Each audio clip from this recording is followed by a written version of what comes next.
Fühlst du dich fremd hier auf der Erde? Fühlst du dich als Außenseiter in dieser Welt? Hast du das Gefühl, als gehörst du nicht dazu? Schaust du gerne zu den Sternen hinauf und fühlst diese innere Sehnsucht? Sehnst du dich nach deinem wahren Zuhause, deinem Heimatplaneten? Sehnst du dich zurück nach 5D? Liebst du Science Fiction und Star Trek? Dann bist du vielleicht ein Starseed. Und Starseeds inkarnieren ganz anders als die Seelen von der Astralebene. Hallo und herzlich willkommen! Nach einer langen Weile endlich mal wieder ein Videos von uns, den Matrixern, Jonathan Und Shiva. Unser heutiges Thema sind Kryokapseln. Und was ist das überhaupt? Was ist das überhaupt? Ja.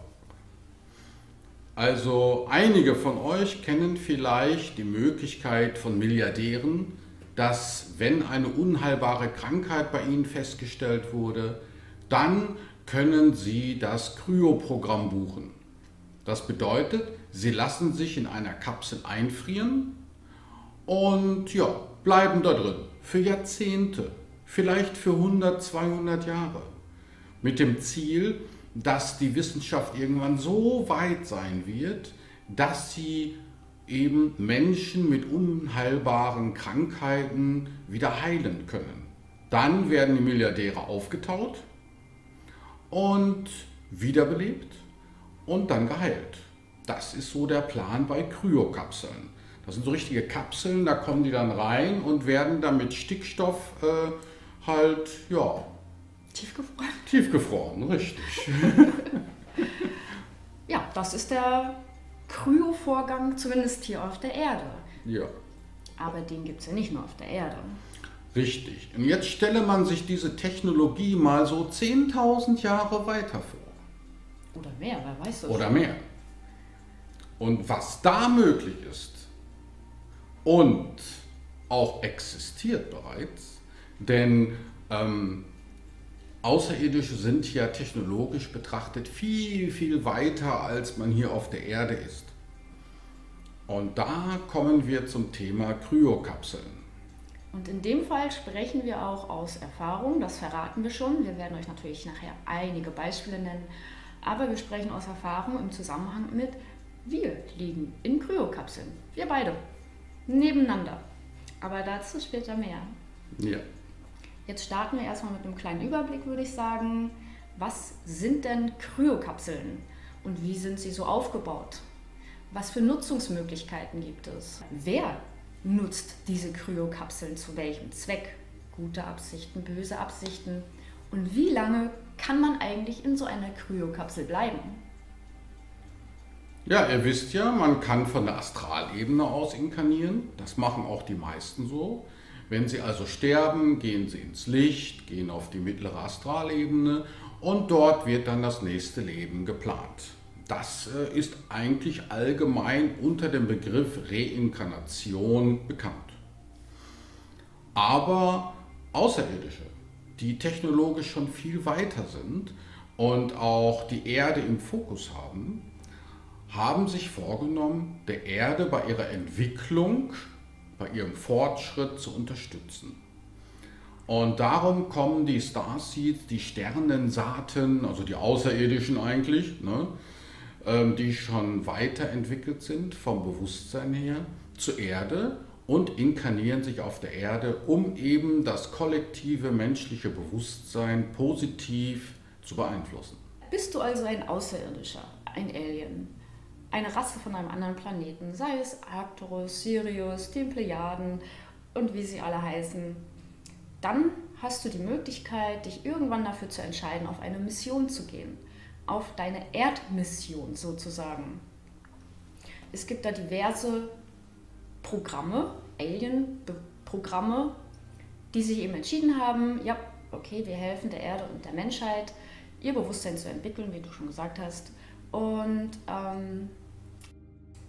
dann haben sie die Möglichkeit, meist sind es halt große Räume, wo sehr viele Kryokapseln drin liegen, sich da eine auszusuchen oder meistens sogar eine zugewiesen. Man hat seine eigene spezielle Kryokapsel, programmiert sich dort ein oder mehrere Leben, vielleicht auch viel, viel mehr, dazu kommen wir noch später dazu. Man legt sich in diese Kryokapseln hinein, wird aber nicht eingefroren, das ist nur eine menschliche Technologie, und wird dann mit dem Bewusstsein auf die Erde projiziert, transferiert. Ja, wie sind denn diese Kryokapseln aufgebaut? Ja, also ich nenne die manchmal mal gern so scherzhalber iPod 5000 oder so. Ne? Genau. Ne? Weil man kennt ja vielleicht diese VR-Brillen, die es jetzt schon auf der Erde gibt. Ne? Du hast da eine Brille, die setzt du dir auf und damit bist du dann plötzlich in einer anderen Welt. Ne? Du kannst nach links drehen, rechts drehen, nach oben schauen, nach unten, nach hinten. Lückenlose Realität, in der du dich bewegen kannst. Natürlich mit dem Unterschied, dass du weißt, dass du diese VR-Brille aufgesetzt hast und dich eigentlich in deinem Wohnzimmer befindest. Auch diese Technologie stelle man sich jetzt mal 10.000 Jahre in der Zukunft vor. Wie sieht diese wohl aus? Und da versteht ihr langsam, was diese Kryokapseln eigentlich sind, dieser iPod 5000. Ja, die Kryokapseln sind im Grunde so aufgebaut, meistens sind sie relativ weiß, haben so einen Glasdeckel meistens, haben verschiedene Anordnungen, je nach Nutzungsmöglichkeit, da kommen wir auch noch später dazu. Diese Kryokapseln sind gefüllt mit einer Flüssigkeit, da wissen wir jetzt nicht genau, was da drin ist, aber sicherlich etwas, das den Körper jung und frisch hält, gesund hält, mit Nährstoffen versorgt. Und eben macht, dass man auch nicht altert, denn schließlich ist man ja nicht nur ein Jahr auf der Erde, zum Teil ist man ja tausende Jahre auf der Erde. Deswegen muss diese Flüssigkeit schon hochentwickelt sein, um eben zu gewährleisten, dass du nicht als Alien-Greis wieder zurückkommst. Weil wir wissen zum Beispiel von uns, wir sind ja auch schon eine ganze lange Weile hier und wir sind in unseren Kryopods noch keine Alien-Greise. Genau. Wie genau technisch, spezifisch das mit der Bewusstseinsprojektion funktioniert, können wir so nicht sagen. Wir wissen aber, dass wir da drinnen liegen und unsere Realitäten programmiert haben. Wir wissen auch noch nicht, ob wir jetzt ein Leben programmiert haben und die nach jedem Leben wieder zurückkommen und dann das nächste programmieren oder ob wir im Vorhinein alle Leben programmiert haben und die jetzt einfach durchspielen. Wir vermuten eher, dass wir hin und wieder doch mal drüben aufwachen und neu programmieren. Dazu später auch mehr im Sinne einer Nahtoderfahrung. Aber ja, sobald man da drinnen liegt, schläft man sozusagen ein und in dem Moment, wo man einschläft, vergisst man eben, dass man dort ein Plejader ist, ein Sirianer oder was auch immer und wacht dann hier sozusagen entweder als Baby auf, als Erwachsener. Auch da gibt es verschiedene Möglichkeiten. Ja, man kann ja diese Kryokapseln beliebig programmieren. Genau. Ne, du kannst also einsteigen im Alter von 25 Jahren auf der Erde und deine ganze Schulzeit, ne, deine Kindheit, deine Eltern können alle einprogrammiert werden als Erinnerung. Das kannst du auch gar nicht unterscheiden. Du denkst dann, du bist ganz normal auf der Erde geboren worden. Und hast die und die Eltern, dort warst du im Kindergarten, dort bist du in die Grundschule gegangen und so weiter. Alles nur Erinnerung, nicht wirklich passiert. Du meinst nur, es ist passiert, weil diese gefakten Erinnerungen eben von echten Erinnerungen, die man auch wirklich erlebt hat, nicht unterscheiden kann. Sie sind identisch in ihrer Signatur. Und das ermöglichen auch diese Kryokapseln. Man darf jetzt aber nicht denken, nur weil die Erinnerungen gefaked sind, dass sie nicht echt sind. Egal, ob sie gefaked sind oder echt sind. Du hast sie in deiner Erinnerung, in deiner Signatur und damit musst du dann auch mit ihnen leben. Wenn du zum Beispiel als Kind gefakte traumatische Erinnerungen hattest und möchtest die nun auflösen, wirst du sie auch auflösen müssen, weil sie eben in deiner seelischen Signatur gespeichert sind, in deinem Erfahrungsschatz der Seele. Es gibt aber auch die Möglichkeit, dass dein Körper vorher von einer Seele bewohnt wurde und dann habt ihr aber abgesprochen, so nach 10, 15 Jahren geht diese Seele raus und du trittst in den Körper ein. Das heißt, du hast eine Erinnerung, die tatsächlich gemacht wurde von einer anderen Seele, aber es sind dennoch nun deine eigenen. Es ist nicht unterscheidbar. Deswegen können auch zum Beispiel sehr viele Leute gesagt haben, ich bin als Napoleon inkarniert worden. Ja, dann hat er vielleicht seine Kryokapsel dementsprechend programmiert, nämlich einmal zu leben als Napoleon. Und sei es nur für ein Jährchen oder so. Und da alles gleichzeitig abläuft, kann nicht nur einer entschieden haben, ich werde mal als Napoleon inkarnieren. Gut, was gibt es denn alles für Kryokapseln? Es gibt verschiedene, sage ich mal, Nutzungsmöglichkeiten. Und da unterscheiden wir, weil wir es gesehen haben und erlebt haben, zwischen Kurzzeit-Kryokapseln, Langzeit-Kryokapseln und medizinischen Kryokapseln. Ja, Kurzzeit-Kryokapseln. Ja, die sind eher fürs Entertainment gedacht, für die Starseeds. Die nehmen dann so eine Kryokapsel und sagen sich, ja, ich habe mal Lust auf ein Wochenende auf Mallorca richtig Party machen. Genau, so Ne? Ja. Oder vielleicht mal so ein Wochenende in so einem Bandenkrieg verwickelt zu sein, wo richtig Schießerei ist und so, wo es richtig was los ist. Wie gesagt, erinnert euch daran, die VR-Brillen bieten ja auch solch ein Entertainment.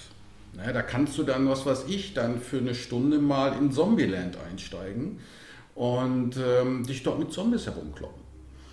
Oder du hast mal Lust auf irgendwas anderes, ne? Vielleicht Pilot zu sein. Ne? Und du fliegst dann in diesem Flugzeugsimulator über die Ebenen, ne?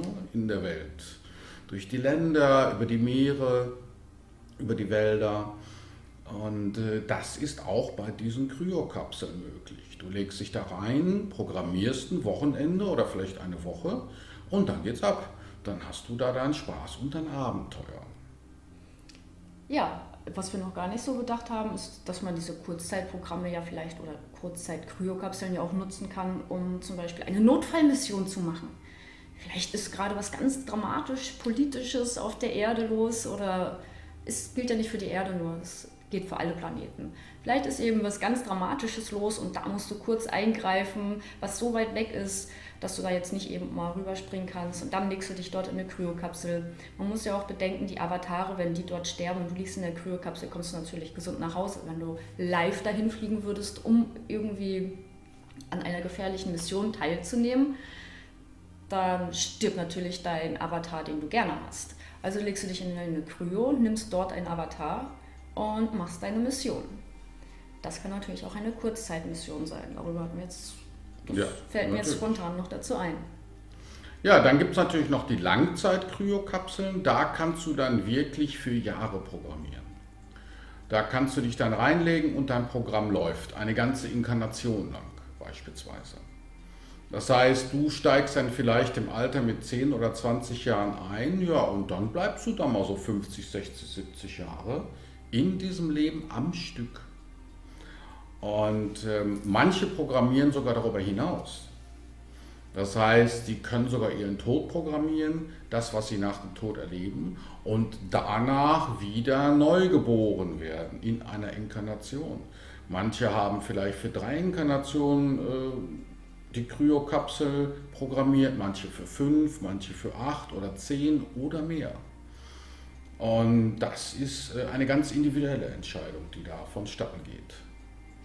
Dann gibt es noch die medizinischen Kryokapseln, also es sind auch eigentlich die gleichen Kryokapseln, sehen genauso aus, werden aber für medizinische Zwecke genutzt. Zum Beispiel, wenn du einen schweren Unfall hattest und dir ist ein Arm abhanden gekommen oder schwere innere Verletzungen, dann legst du dich in diese medizinischen Kryokapseln und wirst vollständig geheilt. Aber was wir auch gesehen haben, zum Beispiel, einige Rassen machen auch, dass du deine Geburt in dieser Kryokapsel erlebst. Auch dazu später mehr, denn ich habe so eine spezielle Geburt erlebt in meinem 5D-Avatar. Ja, eine sehr spannende Erfahrung, Ja, die Shiva mir schon erzählt hat. Ja.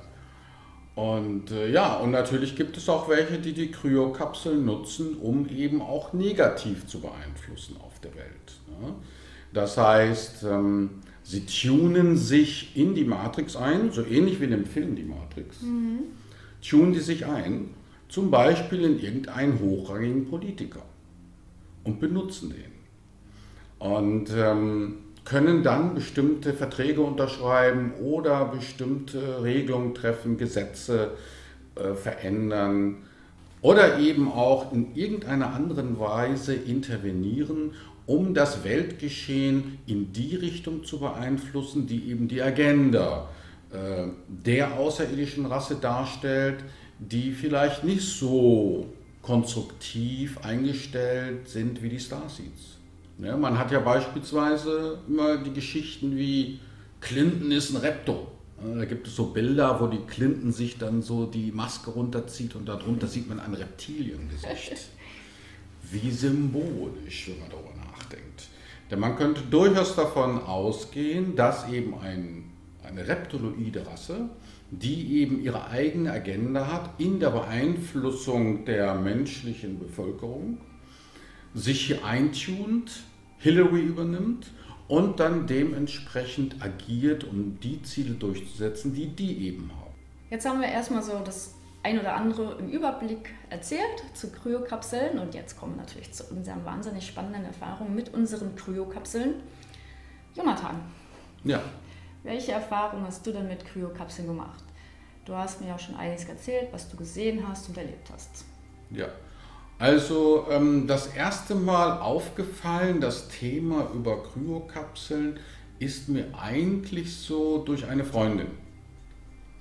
Die hat studiert und hat da eine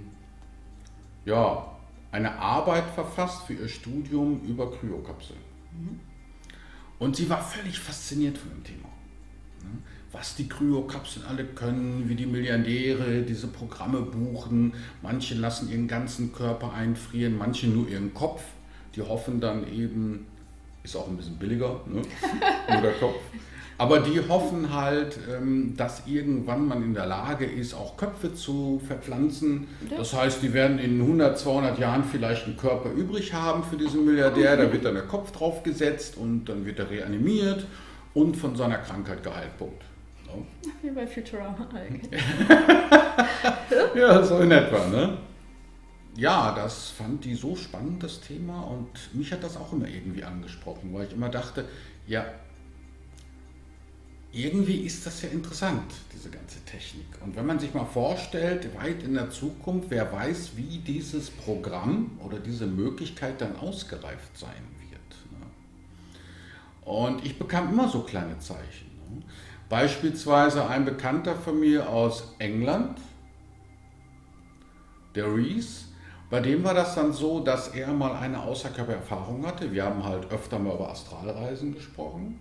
Und er beschrieb mir eine Erfahrung, da kriegte ich eine Gänsehaut am ganzen Körper. Welche? Ja, und zwar hat er gesagt, er war auf einer Astralreise und da wäre eben sein Geisthelfer gekommen. Und der Geisthelfer hat gesagt, komm Reese, komm mal mit, ich muss dir was zeigen. Aber nur, wenn du wirklich willst. Und er war natürlich neugierig und hat gesagt, ja, ich möchte gerne mit. Und dann sind die beiden rausgeflogen, aus der Erde, durch den Weltraum, und sind dann letztendlich auf einem anderen Planeten angekommen. In der Nähe dieses Planeten, wo sie dann angekommen sind, befand sich ein Raumschiff im Orbit. Ein Riesending.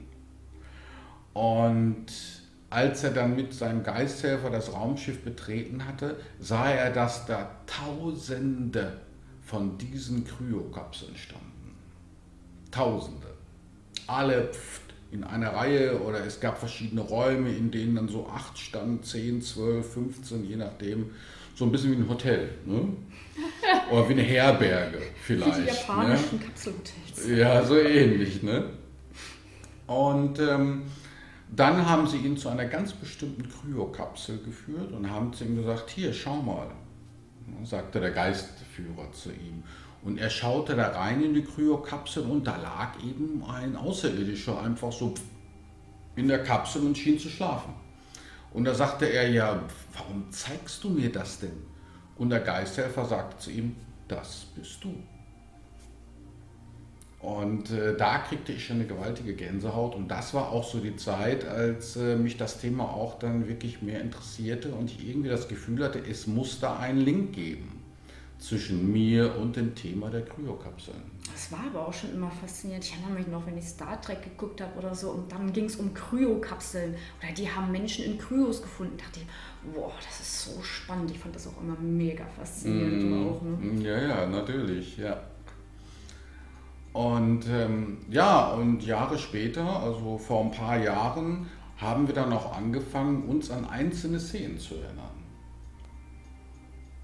Woran hast du dich erinnert plötzlich? Also, wir hatten uns ja, glaube ich, gerade relativ frisch kennengelernt. Und ja, da bin ich Hypnagog gewesen. Und ja, plötzlich habe ich gesehen, unsere Alienrasse. Und ich war halt da. Und der hat mir dann gezeigt, war so ein langer Lulatsch. Da oben sind ja alle größer. Was heißt langer Lulatsch? Ich glaube, ich bin echt schwer zu schätzen, aber 2,50 bis 3 Meter war das sicherlich. Ja. 2,70. Ja, jedenfalls standen wir in einem Raum, wo wirklich richtig viele Kryos auch drin waren. Ich kann es nicht schätzen, können 50, 100 oder 200 gewesen sein, keine Ahnung. Jedenfalls waren sehr, sehr viele Kryos da. Und er hat mich dann da zu dieser Kapsel geführt oder wir standen schon relativ davor. Und da lagen wir eben beide drin. Genau, das war meine erste Erinnerungshypnagoge-Erfahrung mit Kryokapseln, wo er mir zeigte, dass wir da drin liegen. Also ich erinnere mich auch daran, dass wir uns irgendwie mal in anderen Körpern gefunden haben. Ja, also ziemlich große außerirdische Körper und dass wir da eben miteinander diskutiert hatten, ob wir dieses Programm überhaupt nutzen sollen. Daran erinnere ich mich noch. Und ich weiß auch, dass du in der Kryokapsel links von mir bist. Genau. Also das ist meine Erinnerung, das hast du auch so gesehen. Ja? Und dass wir die dann betreten haben. Ne? Komischerweise meine ich mich zu erinnern, dass diese Kapsel aber auch geschlossen war. Das heißt, da war wirklich ein Deckel drauf. Das ist meistens ein Hinweis darauf, dass es eine Langzeit-Kryokapsel ist. Denn die Kurzzeit-Kryokapseln sind offen. Da kann man beispielsweise sich auch reinstellen. Da kannst du dann 1-2 Stunden drin stehen und irgendwas erleben, ein paar Tage auf der Erde im Vergleich. Also da geht die Zeit etwas anders auf der Erde als in solch einer Kryokapsel. Oh ja, mindestens 1:5 oder so. So vom Gefühl her oder von... Ne, es gab eine Erinnerung, aber ich kann mich nicht mehr erinnern an die Erinnerung. Aber jedenfalls mindestens 1:5 war es. Ja, man weiß ja nicht, welchen Fortschritt diese Kryokapseln auch haben. Ich kann mir durchaus vorstellen, dass es wie bei den Smartphones.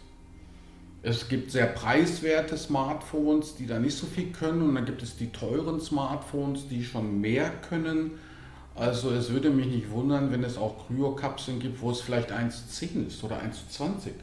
Zeitsparend. Ne? So kann man ja auch werden. Ne? Ja, genau. Auf dem jeweiligen Planeten, die soweit sind. Ne? Jetzt das neue iPod 6000, ne? Mit dem können Sie 1:20 auf der 3D-Matrix inkarnieren und Ihren Spaß haben. Ne? Also wundern würde mich das gar nicht. Ja. Ja, ich erinnere mich auch, dass wir in Cuernavaca, also in Mexiko, saßen wir auf dem Balkon und hatten ein relativ sehr spannendes Gespräch über Kryokapseln und alles Mögliche. Und plötzlich kam so ein Bild, dass wir in Kryos wieder liegen, aber auf einem Raumschiff in der Nähe von Jupiter. Ob es jetzt stimmt, weiß ich nicht. Klar, wir haben es dann auch abgefragt. Mag stimmen, aber ist für mich jetzt noch eher ein Indiz als ein Beweis gewesen. Ja, und einige von euch wissen sicherlich auch, die meinen Blog lesen. Da habe ich mal eine Erfahrung hineingeschrieben, die ich hatte, die mich sehr beeindruckt hat damals. Und in dieser Erfahrung war es so, dass ich da auch im außerkörperlichen Zustand war.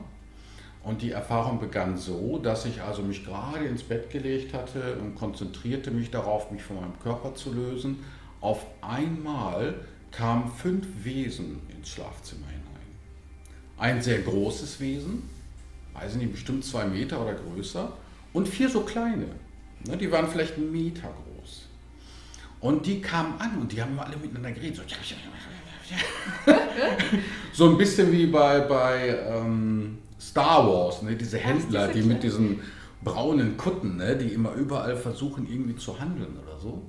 Und mir kam es in dem Moment tatsächlich so vor, als hätte dieser große Alien diese 4 engagiert für irgendwas. Und mit denen ist er dann in meinem Schlafzimmer gekommen. Und dann fing die sofort an, meine Füße zu massieren, ne, haben meine Arme massiert und so.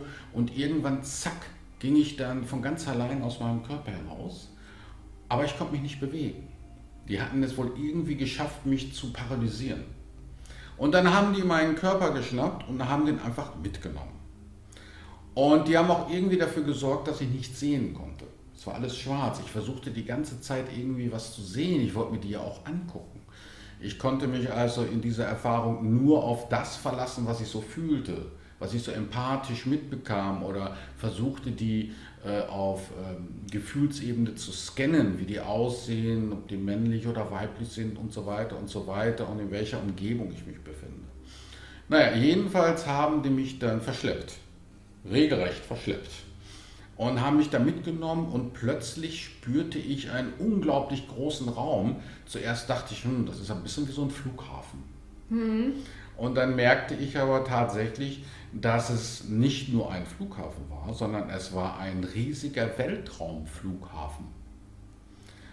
Das bedeutet, man konnte da wohl hingehen, so wie wir hier auch am Flughafen gehen können, wenn du mal von Deutschland nach Mexiko möchtest oder dergleichen, da kannst du auf einem Weltraumflughafen eben mal so eine Reise buchen von Sirius nach Vega oder so. Ne? Und dahin haben die mich verschleppt. Ne? Und ich dachte die ganze Zeit, das gibt's doch gar nicht.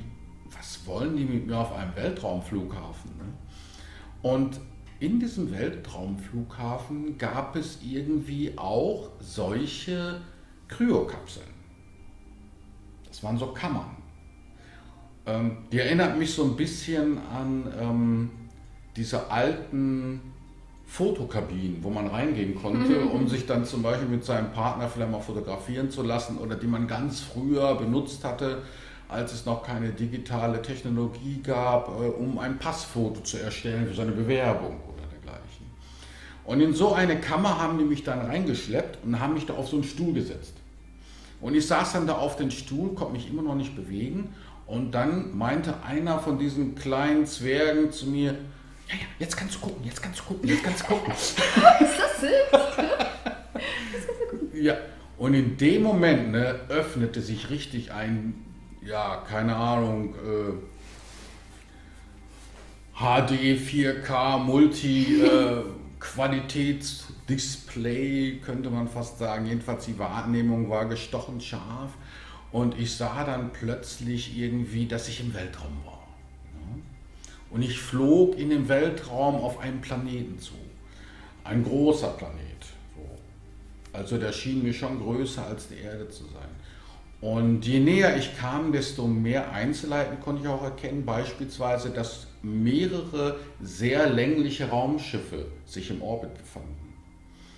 Und ich vermute heutzutage, also damals war mir das nicht bewusst, aber heutzutage vermute ich, dass eben diese Raumschiffe auch untereinander diese Kryo-Hotels sind, die man dann nutzen Schon kann. witzig. Ja. Und ich dachte mir, als ich den Planet sah und immer näher heranflog, dachte ich mir, irgendwie kommt mir das ganze Bild hier so bekannt vor. Diese Raumschiffe im Orbit und dieser Planet, so wie der aussieht. Ja, und dann guckte ich mir das an und dann plötzlich schoss es mir ins Bewusstsein, ich bekam eine Gänsehaut am ganzen Körper und ich erinnerte mich in dem Moment, das ist ja mein Heimatplanet. Und irgendwie fühlte ich dann eine unwahrscheinliche Sehnsucht, da wieder hinzuwollen, zurückzuwollen zu diesem Heimatplaneten. Und dann plötzlich endete die Simulation und ich bin dann in meinem Bett wach geworden. Ja. Und da wusste ich natürlich, ach guck an, ne? Da gibt es also eine Verbindung, dass ich anscheinend einer dieser Starseeds bin, der eben dann infolgedessen höchstwahrscheinlich auch an diesem Kryoprogramm teilnimmt. Ja, ja dann habe ich noch ein paar Erlebnisse, die ich natürlich auch mit euch teilen möchte. Einmal hatte ich einen Traum, der war relativ luzid, ich war ziemlich bewusst dabei. Da ging es um ein Kurzzeit-Kryoprogramm. Das sind Bewohner eines weit, weit entfernten Planetens. Die haben Kurzzeit-Kryokammern oder Kapseln, um sich da für ein Wochenende reinzulegen und dann eine Inkarnation auf der Erde zu machen. Das heißt, die legen sich am Freitagabend oder Samstag früh in ihre Kryokapsel, programmieren eine Inkarnation für die Erde und wachen Sonntagabend wieder auf, um wieder zur Arbeit zu gehen. Für die vergehen 2 Tage, aber auf der Erde vergeht für die eine Inkarnation.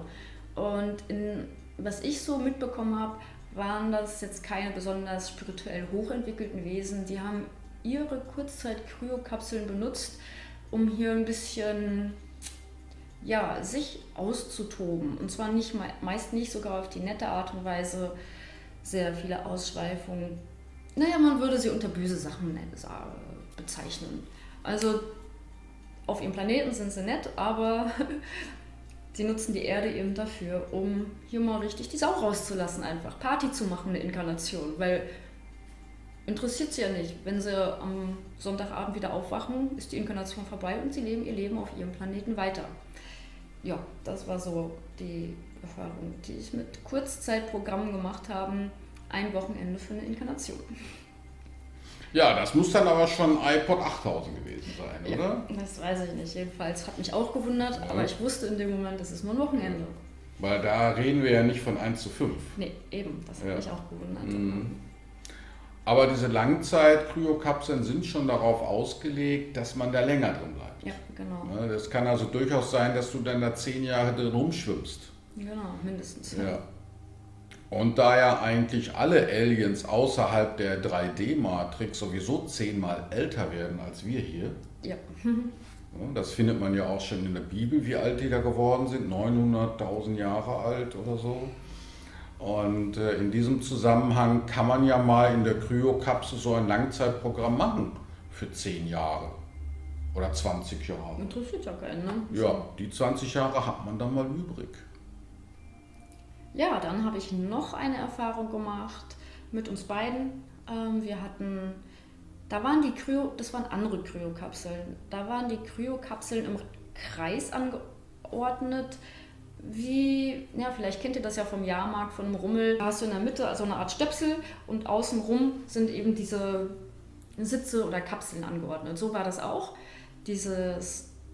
Das waren, keine Ahnung, ich glaube, ich habe es sogar gezählt oder ich habe es jedenfalls aufgezeichnet, ungefähr 9 Kapseln, die waren im Kreis angeordnet und da hat man sich für Kurzzeitmissionen reingelegt.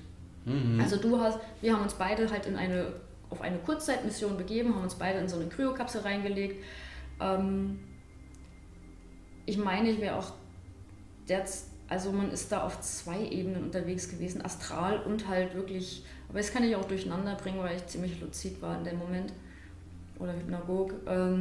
Jedenfalls haben uns da reingelegt in diese Kryokapsel, sind ganz woanders aufgewacht und da ging es auch mit Waffen und jedenfalls war das eine Mission, so eine Art, wie nennt man das, ich weiß es nicht. Wir haben jedenfalls andere Leute beschossen, irgendwen sollten wir befreien. Die Mission ging wirklich höchstens einen Tag oder 2 Tage. Und ja, das war ein Kurzzeitprogramm. Ja, kann ich mir sehr gut vorstellen, richtig. Ja, und dann habe ich noch eine Erfahrung gemacht mit den medizinischen Kryokapseln. Und das war eine sehr spannende Erfahrung. Wir haben gerade wieder unseren obligatorischen Mittagsschlaf gemacht, Meditationsschlaf. Und es war eigentlich relativ zum Ende schon. Ich bin wach geworden, habe so im Zimmer rumgeschaut und plötzlich war ich ich krieg wieder Gänsehaut, an beiden Orten gleichzeitig. Einmal in dieser medizinischen Kryokapsel und eben im Bett im Schlafzimmer. Und ich habe dort sozusagen die Geburt unseres Sohnes erlebt, und zwar live. Ich habe gefühlt, wie man auf dieser 5D-Ebene fühlt. Das war unglaublich, da mal hinzukommen. Puh. Ja, jedenfalls habe ich eben beides gleichzeitig wahrgenommen.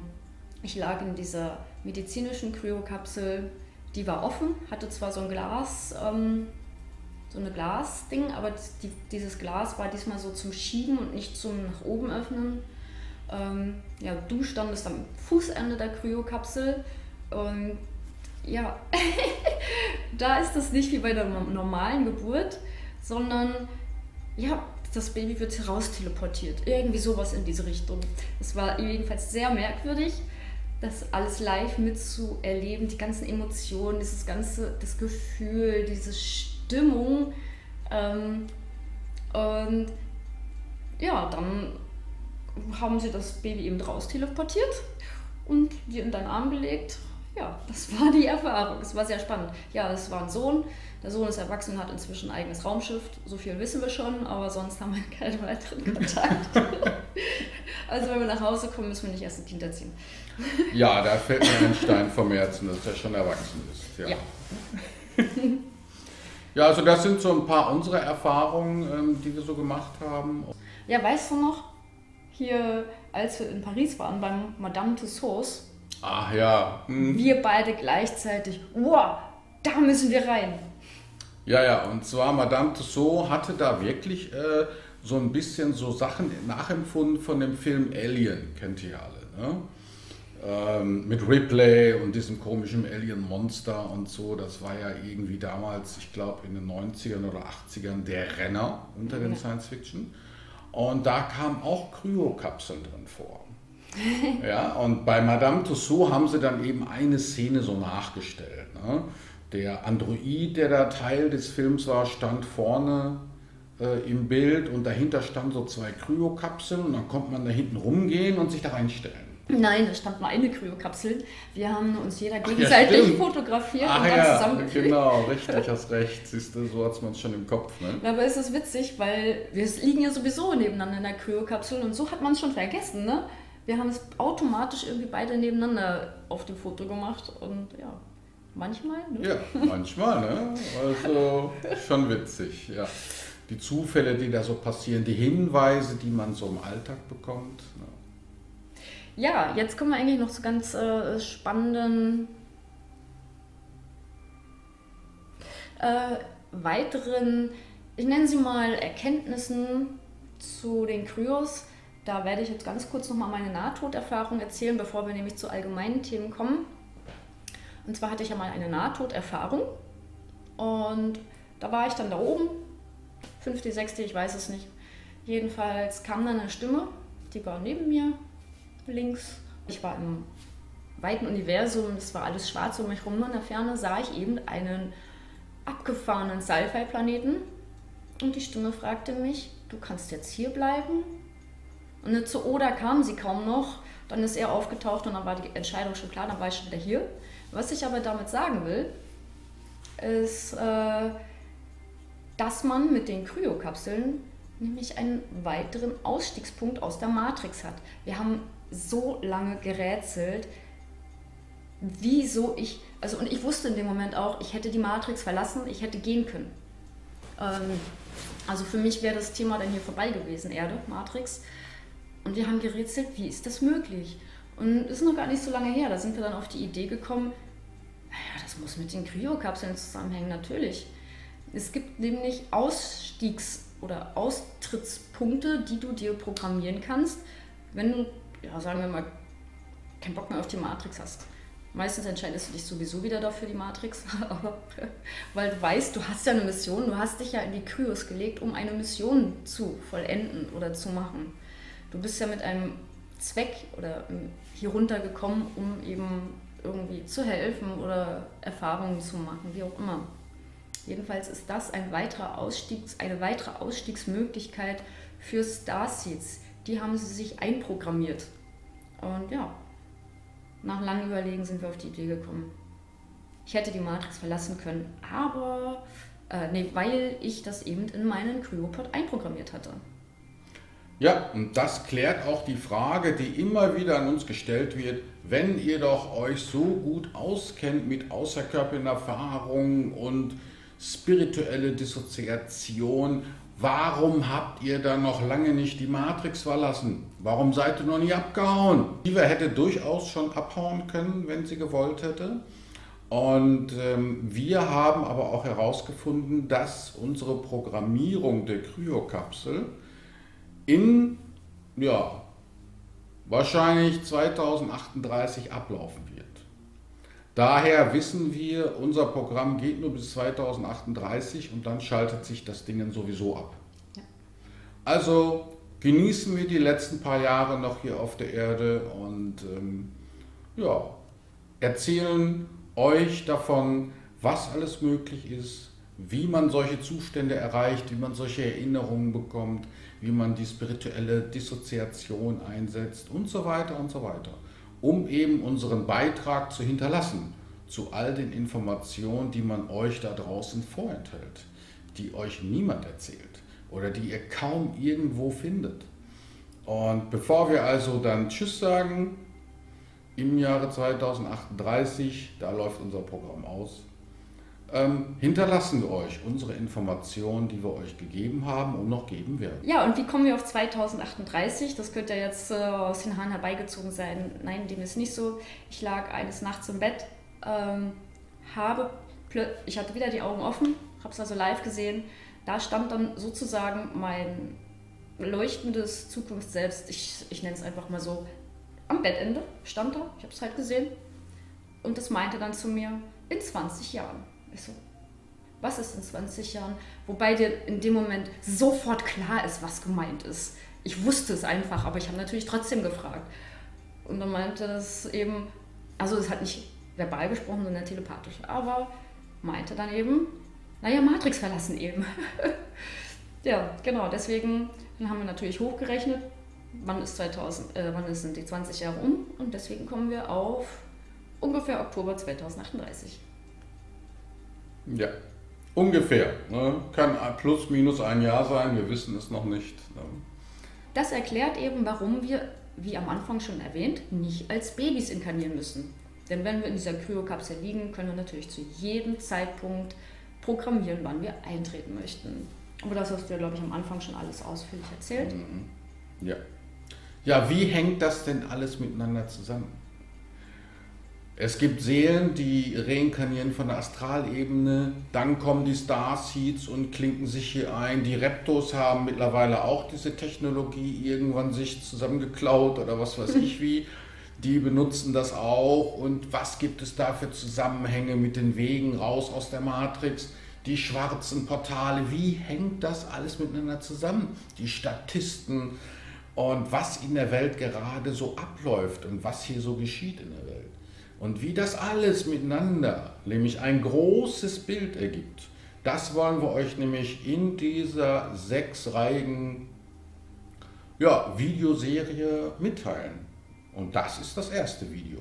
Und dieses erste Video haben wir deshalb jetzt über die Kryokapseln gewählt, weil das eben ein gewisses Grundwissen ist, das man schon haben muss, um die nächsten Videos auch verstehen zu können. Wir wurden ja darum gebeten, auch beispielsweise ein Video über die Statisten zu machen. Genau. Aber das können wir jetzt noch nicht, weil das ja alles auch mit den Kryokapseln und so weiter zusammenhängt, dass es da Querverbindungen gibt zu der Matrix-KI, die Statisten erschafft und. Und da kommen wir in den nächsten Videos dann wesentlich detaillierter darauf zu sprechen. Und dann ergeben diese 6 Videos in sich auch ein klares Bild, wo man dann alles verstehen kann, worüber wir so reden. Weil wir bekommen ja auch immer wieder Nachrichten, in denen heißt, ich schnall das nicht so richtig. Oder wie sind da die Zusammenhänge? Und viele Fragen, die die Leute haben. Und da haben wir uns eben vorgenommen, diese ganzen Fragen zu klären in den nächsten Videos. Ja, ein spannendes Thema. Ich weiß, die letzten 2 Jahre haben wir mit einem gewissen Thema verbracht, die Schlumpfung. Und ja, die hat natürlich nicht nur zum Sinn, vielleicht die Bevölkerung weniger zu machen, sondern auch die Starseeds rauszuschmeißen, damit sie ihre Mission nicht erfüllen können. Mhm. Weil die Kryokapseln, um sich hier einzutunen in die Matrix, besitzen eine ganz bestimmte Frequenz. Und diese Frequenz kann auf der DNA-Ebene gestört werden. Und da werden einige von euch bestimmt schon denken, oh, sieh an, sieh an. Ja, wir haben ja Mission hier. Löcher in die Matrix machen, Schlafschafe aufzuwecken, alles Mögliche. Das Bewusstsein der Erde zu erhöhen. Und ja, und da gibt es natürlich eine Technologie, so kleine Bots, die sie in die Schlumpfung reinmachen. Und diese Bots stören die Frequenz. Und wenn die Frequenz gestört ist, wird der Starseed rausgeschmissen. Natürlich kann der Starseed sich dann freuen, ist wieder auf dem Heimatplaneten, aber er ist ja mit einer Mission hier. Er will eigentlich ja gar nicht zurück. Aber er wird rausgeschmissen. Wir haben das jetzt nicht zwingend live erlebt, aber von einer wirklich vertrauenswürdigen Freundin gehört. Dort ist das so passiert. Mit dem Ehemann. Ja. Der war dann leider nur noch ein Statist. Richtig, genau. Also kann man auch ein Starseed zu einem Statisten machen auf der Erde, oder? Ja, leider schon. Mhm. Ja, aber darauf kommen wir natürlich dann auch noch in unseren nächsten Videos zu sprechen. Oder auch in unseren Zoom Live Events, die wir nämlich alle 2 Monate mal haben. Da ist sowas natürlich auch Thema dann wahrscheinlich. Da wird bestimmt beim nächsten Mal viel drüber gesprochen. Über das, was wir heute verkündet und offenbart haben. Und es ist ein spannendes Thema und da haben wir noch einiges mehr drüber zu erzählen. Und diskutieren können wir sowas natürlich immer auf den Zoom Live Events. Die nächste ist, glaube ich, 3. September oder so, 19 Uhr. Ne, da könnt ihr euch ja bei Gehirnkicker anmelden, wenn ihr da teilnehmen wollt. Ich denke mal, das nächste Zoom Live Event könnte aufgrund dieses Videos schon sehr spannend werden. Ja, wenn du dir jetzt das Video angeschaut hast und eine Gänsehaut nach der anderen bekommen hast, dann bist du vielleicht ein Starseed. Oh ja. Wenn du auf Science Fiction stehst, auf Star Trek, irgendwie das Gefühl hast, du möchtest unbedingt nach Hause, obwohl das kann natürlich auch mit der Astralebene zusammenhängen, ne? Oder eben mit deinem Heimatplaneten. Ne? Da musst du eben in dich hineinhorchen, was deine Interessen sind und was du fühlst und ja, was dich beschäftigt und wo du ein Faible für hast oder dergleichen. Das kommt alles nicht zufällig. Das hängt alles miteinander zusammen. Oder wenn du hochschaust in die Sterne und fühlst eine Sehnsucht, da irgendwie wieder zu den Sternen zurückzukommen oder so, sind das alles Anzeichen dafür, dass du eben solch ein Starseed bist? Genau, wenn du natürlich dieses Video Quatsch fandest oder gar nichts dazu fühlst, dann bist du wahrscheinlich kein Starseed aus dem Kryokapselprogramm, sondern einfach direkt von der Astralebene inkarniert. Ja, das machen eigentlich die meisten so. Die Starseeds sind also, wie soll ich sagen, ein recht geringer Prozentsatz, der sich hier auf der Erde inkarniert. Aber dazu kommen wir alle noch. Ja, wenn dich das alles interessiert, liegst du in einer Kryokapsel oder bist du über die Astralebene inkarniert, Mentalebene, dann ja, kannst du das alles bewerkstelligen mit Hypnagogenzuständen, Astralreisen, über die Dissoziation, die gleichen Fähigkeiten, die eigentlich wir auch angewandt haben, um all das herauszufinden. Und ja, da können wir dann natürlich empfehlen, unseren Kurs Raus aus der Matrix. Und um eben all das zu lernen, Astralreisen und Dissoziation, können wir dann natürlich auch unsere Online-Kurse Astralreisen und Dissoziation empfehlen. Denn über genau diese Techniken haben wir eben all das herausgefunden. Das sind eben unsere Möglichkeiten. Wir haben uns das lange, lange antrainiert, viel geübt, um eben Astralreisen oder Dissoziationen zu perfektionieren, hypnagoge Zustände zu perfektionieren, Zirbeldrüsenflashs zu bekommen, indem wir unsere Zirbeldrüse gereinigt haben, entkalkt haben, damit eben die Informationen reinkommen können. Und das kannst du auch. Oh ja. Es ist also nicht eine Frage des Talents oder wie toll du da bist oder so, sondern es ist einfach Übungssache. Ja. Und wer das trainiert, kommt auch in diese erweiterten Bewusstseinszustände. Und dann kannst du auch hinter die Kulissen der Matrix blicken und bekommst dann Erinnerungen oder Botschaften oder alles Mögliche kann dir dann zuteil werden. Ja, und zum Schluss besucht uns auf matrixa.com, gebt uns ein Like, abonniert uns und wir würden uns natürlich sehr über eure Kommentare zu dem Video freuen. Was habt ihr erlebt? Seid ihr in der Kryokapsel? Wisst ihr das vielleicht schon? Genau, das wird uns tatsächlich sehr interessieren. Alles Liebe für euch. Alles Liebe, bis zum nächsten Video. Ja, meinst du wirklich, wir sollten wirklich dieses Kryo-Programm, dieses Erdmatrix-Programm machen? Ich bin echt unsicher. Es birgt so viele Gefahren.